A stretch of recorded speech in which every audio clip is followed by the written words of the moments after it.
According to the passage, a critic who endorses the new theory would most likely believe that.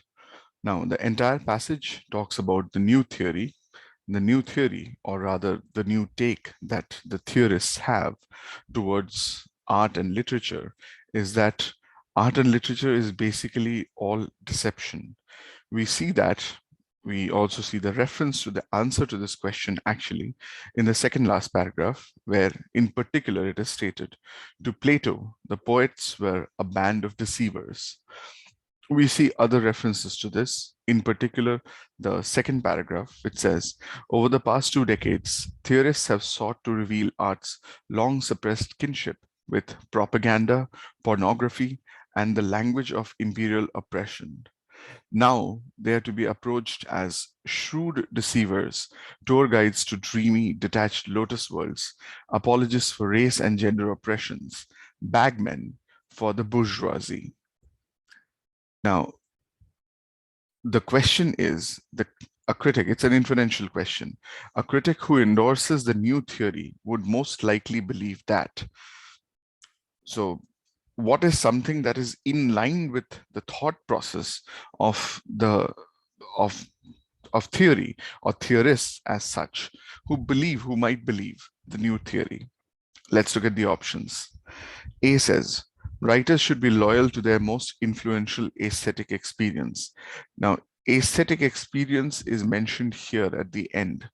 This is rather a deep dive, but we realize that this is actually contradictory to the passage.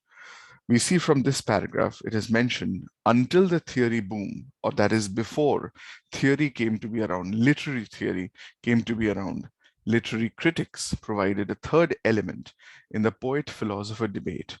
Responsive to both art and intellection, critics from Aristotle to Virginia Woolf effectively defended poetry, not only from popular indifference, but from dismissive philosophy. So we find that writers should be loyal to their most influential aesthetic experience is talking about writers as mentioned here.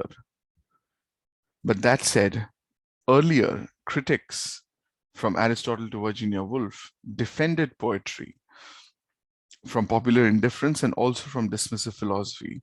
With the onset of theory, with the arrival of theory, the critical contingency is fast disappearing. There are now plenty of poets and no end of philosophers or theorists. But art's public defenders, writers whose first allegiance is to the aesthetic experience that have shaped them, are becoming even more rare. So essentially, art's public defenders, writers whose first allegiance is to the aesthetic experience, are becoming more rare. And this is a result of the arrival of theory, the result of the onset of theory, as we see here. The critical contingency is fast disappearing. Now there are plenty of poets and no end of philosophers and theorists.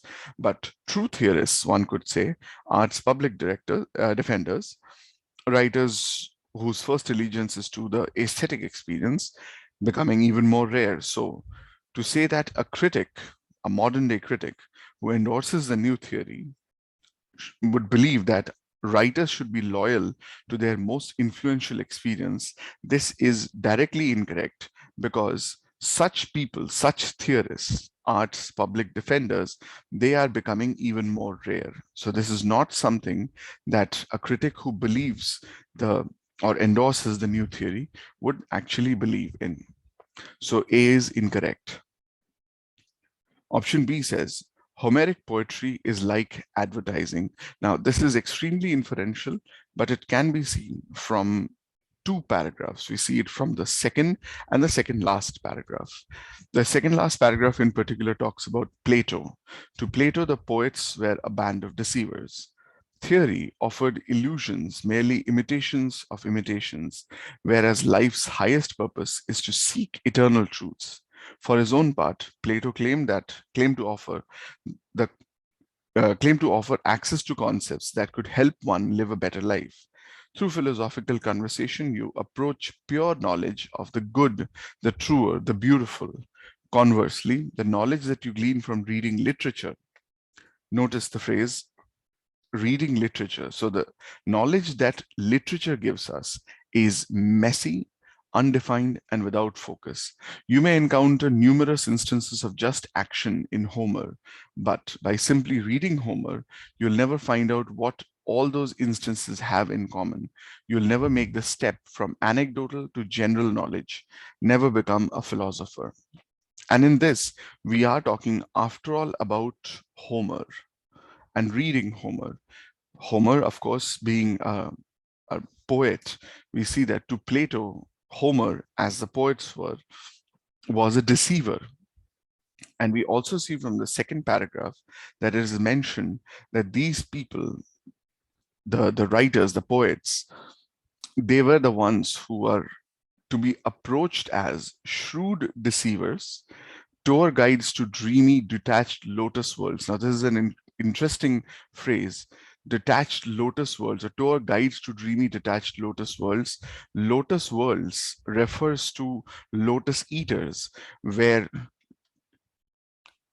if you eat the proverbial lotus, then you forget all about the real world, all about your problems, all about your responsibilities, and you just stay in the world, be happy and content, and not remember what at all you were seeking or what at all your goals were. If we understand that reference, or if we know that reference, it's all good. It helps us understand the question a little better. But even if we don't, we can see this idea, the idea of advertising, better from these phrases. Apologists for race and gender oppression, sure, but also bagmen for the bourgeoisie. Now, bagmen for the bourgeoisie, essentially bourgeoisie is, it refers to bourgeois, which means the middle class, against the idea of proletariat, which is the lower class or the working class. So bourgeoisie is talking about a class which is between the rulers and the middle class. So essentially the ruling class, sort of. So bagmen for the bourgeoisie, it basically means, and also tour guides to dreamy and detached lotus worlds.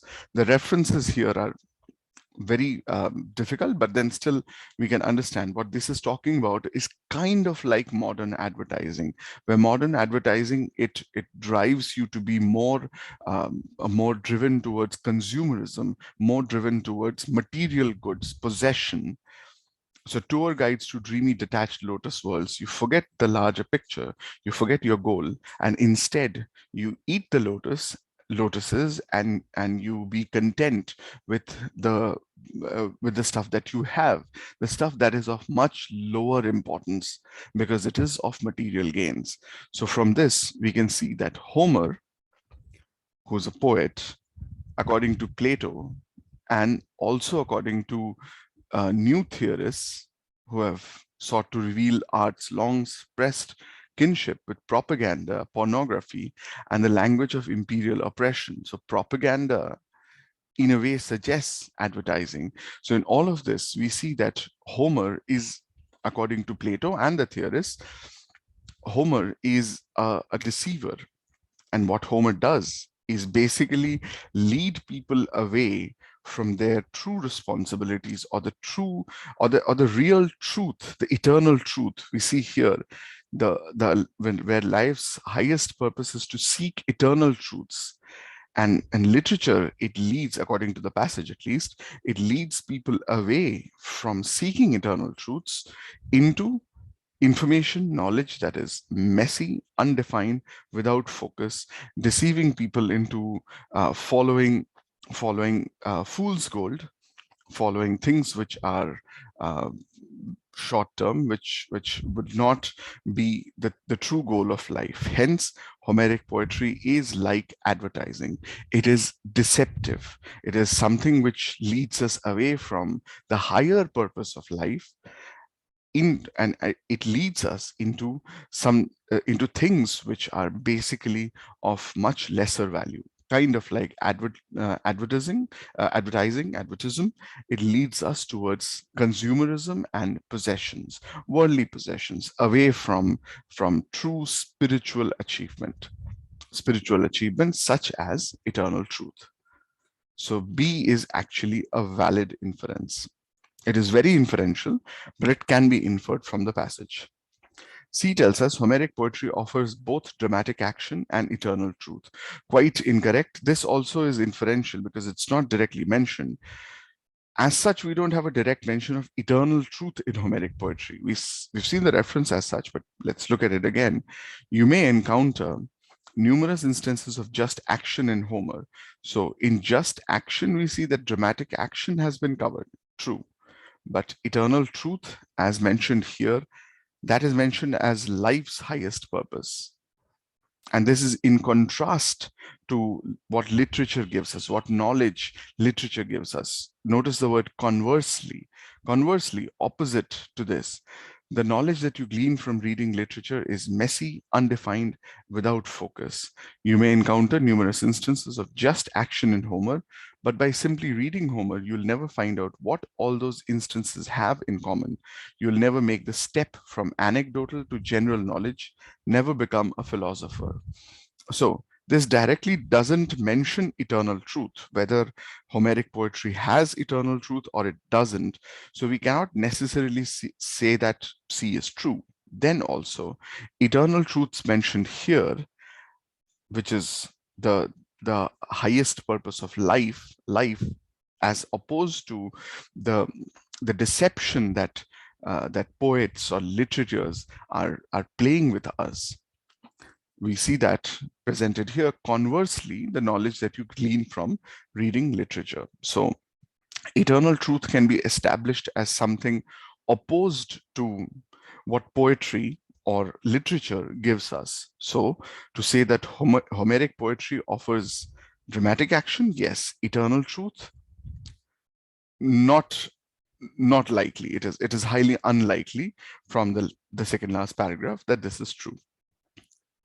So we can eliminate C. Option D says, contemporary poetry needs defense from disinterested and derisive readers. We have disinterested and derisive readers. That reference can be found here, or rather that inference can be found here. But this is the past, where responsive to both art and intellection, critics from Aristotle to Virginia Woolf effectively defended poetry, not only from popular indifference, so disinterest, but from dismissive philosophy or derisive readers who would be dismissive of art. But with the onset of theory, as in after the arrival of theory, this critical contingency, remember that we are talking about critics here, critics from Aristotle to Virginia Woolf. This critical contingency is fast disappearing. There are now plenty of poets and no end of philosophers or theorists, but art's public defenders, writers whose first allegiance is to the aesthetic experiences that have shaped them, are becoming even more rare. So a theorist who endorses the new theory, a critic who endorses the new theory, would definitely not suggest that poetry needs defense from disinterested and derisive readers for two reasons. One, because this is the older system, and such people, art's public defenders, they are becoming even more rare.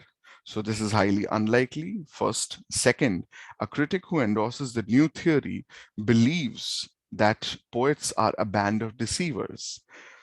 We see here, seen in theory's bleaching light, great poets no longer appear as ideals of wisdom or of human triumph against the odds. Now they are to be approached as shrewd deceivers, tour guides to dreamy detached lotus worlds. Yes, we've all seen that.